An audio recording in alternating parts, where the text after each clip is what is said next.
Hello दोस्तों, मैं हूं महावीर जैन और आज हम बात करने वाले हैं उस कंपनी का नाम है फिनोलेक्स इंडस्ट्रीज लिमिटेड। फिलहाल ये स्टॉक मैंने आज क्यों लिया है तो उसका मेन रीजन है पिछले एक साल के चार्ट में अगर हम देखेंगे तो ये स्टॉक हमको फिलहाल 200 DMA के नीचे मिल रहा है। और क्या ये अभी खरीदने लायक है ये चेक करने के लिए हम इसको जो उसने पिछला हाई बनाया था वहां से देखिए यहाँ तक अगर हम देखेंगे तो ये हमको 30% डिस्काउंट के ऊपर मिल रहा है। तो क्या अभी भी ये शेयर लेने लायक है, तो इसमें बाई करे, सेल करे या होल्ड करे, ये चेक करने के लिए हम 5 से 6 चीजें इसके अंदर चेक करनी होगी। सबसे पहले हम चेक करेंगे इसका ROCE जो कि 20% से ज्यादा होना चाहिए।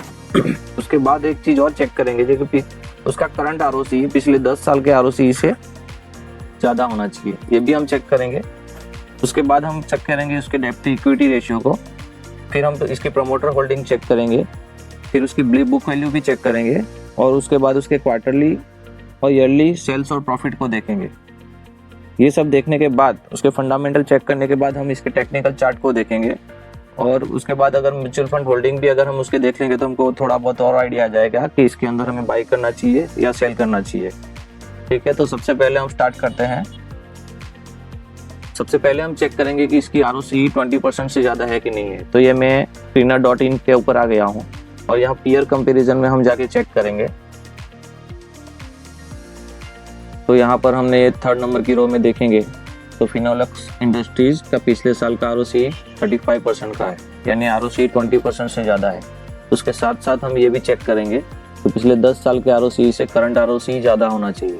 तो पिछले 10 साल का ROCE 20.94% है और करंट का 35%, यानी ROCE भी अगर हम देखें तो सबसे बढ़िया है, पिछले 10 साल से काफी ऊपर है। नंबर 2 हम चेक करेंगे इसका डेब्ट टू इक्विटी रेशियो। तो यहाँ पर ये मैंने कॉलम बनाई हुई है डेब्ट टू इक्विटी रेशियो 0.01%, यानी डेब्ट के हिसाब से भी ये कंपनी एकदम जीरो के बराबर डेब्ट है। नंबर 3 हम चेक करेंगे इसकी प्रमोटर होल्डिंग। तो प्रमोटर होल्डिंग की यहाँ पर ये मैंने सेट किया हुआ है। प्रमोटर होल्डिंग देखेंगे तो 52.47% है। अगर इसके साथ साथ हम ये भी चेक करेंगे कि क्या इसने अपने शेयर से वो कहीं गिरवी रखे है या नहीं। तो यहाँ पर देखिए प्लेज परसेंटेज 0 है, यानी जितने भी शेयर्स है वो सबके सब मालिक के पास खुद है, उसने किधर भी गिरवी नहीं रखे हुए हैं। आगे हम देखेंगे तो इसकी बुक वैल्यू, यहाँ पर ये देखना हमको बुक वैल्यू दिख रही है। अब तीसरी सबसे बड़ी कंपनी है, सबसे बड़ी सेक्टर की वो जो कंपनी है वो है एस्टर्न। तो उसकी मार्केट कैप के हिसाब से अगर करंट मार्केट प्राइस से बुक वैल्यू देखें तो 20 की है। और सेकंड नंबर की कंपनी है सुप्रीम इंडस्ट्रीज, उसकी बुक वैल्यू 8 की है। उसकी जगह पर फिनोलेक्स इंडस्ट्रीज की बुक वैल्यू ओनली 3.07 है, यानी बुक वैल्यू के हिसाब से भी ये कंपनी अच्छी है, कोई तकलीफ वाली बात नहीं है। अब इसके क्वार्टरली रिजल्ट को हम चेक करेंगे। तो क्वार्टरली सेल्स अगर हम देखें तो मार्च 2019 से 964 करोड़, 944 करोड़, उसके बाद यहाँ पर थोड़ा कम हो गया है 577 करोड़, लेकिन उसके बाद देखें तो 699, 769, 562, 586 और यहाँ पर देखिए दिसंबर 2020 से इसने 1066 करोड़ का सेल दिखाया था। उसके बाद 1250 करोड़ का सेल्स भी इसने हमको दिखाया हुआ है।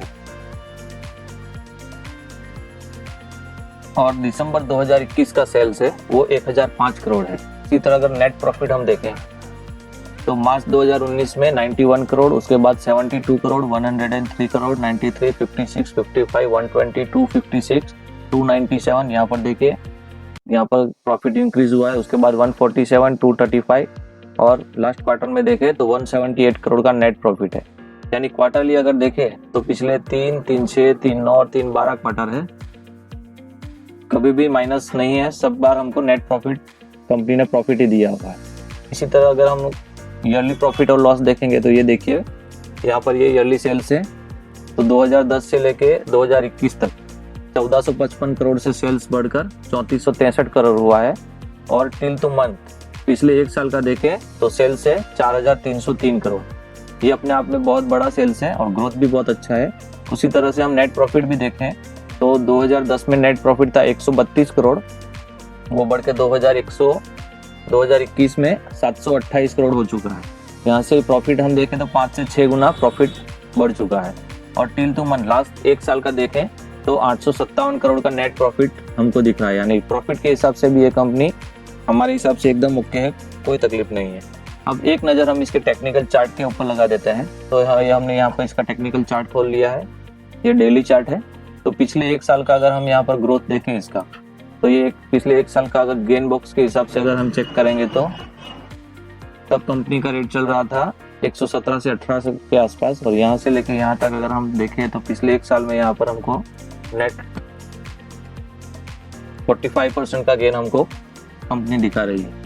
वहीं पर पिछले 5 साल का अगर हम देखें तो ये 2022 चल रहा है, 2017 से लेके, तो ये देखिए यहाँ से लेके 2017 का है, ये जनवरी 2017 में इसका रेट चल रहा था 91 के आसपास, ये 91 के आसपास इधर इसका रेट चल रहा था। और वहाँ से अगर हम चेक करें तो 91 से लेकर यहाँ तक करंट प्राइस तक देखें तो 94% का गेन कंपनी ने हमें दिया।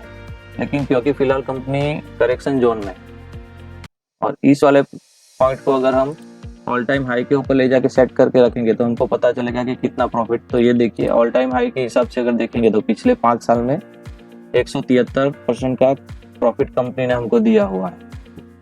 तो पिछले 10 साल का भी एक बार चेक कर लेते हैं, 2022 यानी 2012 से लेके अब तक। तो 2012 में इसका रेट चल रहा था लगभग 12 से 13 रुपए के आसपास, और वहाँ से अगर हम ये गेन बॉक्स को चेक करके करंट प्राइस के हिसाब से अगर सेट करके रखें तो लगभग 1280 से 1300% का प्रॉफिट कंपनी ने हमको दिया है, यानी लगभग हर साल हमारा पैसा डबल हो चुका है। तो इसके टेक्निकल चार्ट के हिसाब से अगर हम देखें तो ये फिलहाल एक बाइंग अपॉर्चुनिटी है। हम चाहे तो इस रेट पर इसके अंदर इन्वेस्टमेंट कर सकते हैं, लेकिन क्योंकि हम लॉन्ग टर्म इन्वेस्टमेंट करना चाहते हैं तो हम 3 से 4 पार्ट करेंगे और हर क्वार्टर में अपना थोड़ा थोड़ा पैसा इस कंपनी के अंदर लगाते रहेंगे। लेकिन क्योंकि ये एक मिड कैप कंपनी है, इसकी मार्केट कैपिटल 50,000 करोड़ से कम की है, इसलिए मैं इसको मिड कैप बोलूँगा। तो टोटल पोर्टफोलियो का ओनली 3% ही हम इसके अंदर इन्वेस्ट करेंगे। अब लास्ट में इसकी म्यूचुअल फंड होल्डिंग हम चेक कर लेते हैं। तो इसके लिए हम जाएंगे rupeevest.com के ऊपर, और यहाँ पर जाके हम ये सर्च बॉक्स में लिखेंगे फिनोलेक्स इंडस्ट्रीज, और सर्च किया तो ये रिजल्ट हमारे सामने आ गया है। तो सितंबर 2021 में देखें तो 6 crore 60 lakh shares total mutual fund के पास थे, वो कम होकर दिसंबर 2021 में 6 करोड़ 8 लाख हुए, यानी सेलिंग हुई है। लेकिन म्यूचुअल फंड ने ऐसा नहीं है कि अपना सारा का सारा माल बेच के यहाँ से निकल गए हैं, यहाँ पर किसी टाइप का प्रॉफिट बुकिंग भी हो सकता है। अभी इसका डिटेल में हम देखेंगे, टोटल 22 म्यूचुअल फंड है जिसने इसके अंदर अपनी होल्डिंग बना के रखी है। क्या सारे के सारे म्यूचुअल फंड ने माल बेचा है वो चेक कर लेते हैं। तो ये देखिए रेड कलर में जो भी साइन है वहाँ पर म्यूचुअल फंड अपना माल बेचा है। तो यहाँ पर देखिए HDFC स्मॉल कैप ने अपना माल इसके अंदर बेचा हुआ है। लेकिन यहाँ पर देखिए तो नवंबर 2021 में 1 करोड़ 49 लाख शेयर्स थे, यानी, और यहाँ पर 1 करोड़ 49 लाख प्लस हुए हैं, फिर भी पता नहीं यहाँ पर क्यों माइनस बता रहा है। यहाँ पर 157 के 149 हुए, यहाँ 49 के 140, अच्छा यहाँ पर देखिए यहाँ 95,000 शेयर्स थे, यानी तकरीबन 30-40 हज़ार शेयर्स HDFC बैंक ने यहाँ पर अपने बेचे हुए हैं। उसके बाद देखें तो DSP स्मॉल कैप ने भी यहाँ पर अपना थोड़ा सा माल बेचा हुआ है। लेकिन यहाँ पर नीचे हम देखें तो ये देखिए NJ बैलेंस एडवांटेज फंड, इसने इसके अंदर अपनी होल्डिंग प्लस की हुई है, जहाँ पर इसके पास 8,90,000 शेयर्स थे, वहीं पर 13,82,000 शेयर्स इसने किया है। और नीचे देखेंगे तो DSP वैल्यू फंड, इसके पास 1,50,000 शेयर्स थे, इसने 1,54,000 किए। यानी म्यूचुअल फंड भी, कोई म्यूचुअल फंड अपनी प्रॉफिट बुकिंग में लगा हुआ है, और कोई म्यूचुअल फंड ऐसा है जो अभी भी इसके अंदर इन्वेस्टमेंट किए जा रहा है। यानी म्यूचुअल फंड के हिसाब से भी देखे जाए तो ये कंपनी ठीक ठाक हमको नजर आ रही है। लेकिन क्योंकि ये एक मिड कैप कंपनी है, क्योंकि इसकी मार्केट कैप 10,000 करोड़ से लेके 50,000 करोड़ के बीच में है, इसकी मार्केट कैप ये देखिए 10,371 करोड़ है, इसलिए मेरे हिसाब से ये कंपनी मिड कैप में आती है।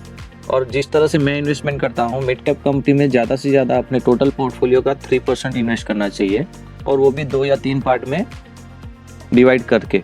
तो थोड़ा सा इन्वेस्ट इस कंपनी में हम कर सकते हैं। जब भी कभी ये हमको लगे कि 200 DMA से अभी भी नीचे मिल रही है तो अपना और इन्वेस्टमेंट इसके अंदर कर सकते हैं। और जब भी ये कंपनी आपको प्रॉफिट देती, आपके हिसाब से जो भी आपका प्रॉफिट हो, 25%, 40% या 50%, जो भी आपने डिसाइड किया हो, वो टारगेट अचीव हो जाने पर इसमें से निकल जाए और अपना प्रॉफिट बुकिंग करके निकल सकते हैं। तो अगर आपको ये वीडियो पसंद आया हो तो प्लीज़ लाइक कीजिएगा, शेयर कीजिएगा और सब्सक्राइब कीजिएगा। Thank you so much.